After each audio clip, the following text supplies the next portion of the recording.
gigising, trabaho, matutulog at gigising. Trabaho, matutulog kung ito ay iisipin. Paulit-ulit lang, para bang wala ng kulay.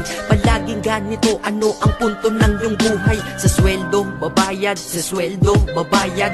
Kakasweldo lang pero ubos ang pera kagad. Ito ba talaga ang binigay na kapalaran? Hindi ka mabubuhay kung hindi mo babayaran. Mahirap pala to, sana maaga kong nalaman. Para kang malayang preso pag di ka anak mayaman. Dahil aking napuna kapag bumiyahe sa umaga. Mga tao sa paligid ko hindi rin maligaya. Tayo ay mga alipin sa moderno na lipunan. Magandang kinabukasan kailangang pag-ipunan. Pero pagkatapos nun, ano ba ang kasunod? Ika'y magkakasakit, mamamatay ka ng pagod. Di ba napakalupit? Ganito ba talaga? Habang nabubuhay ka, pera ang mahalaga. Kaya magtrabaho ka, magbanat ka ng buto.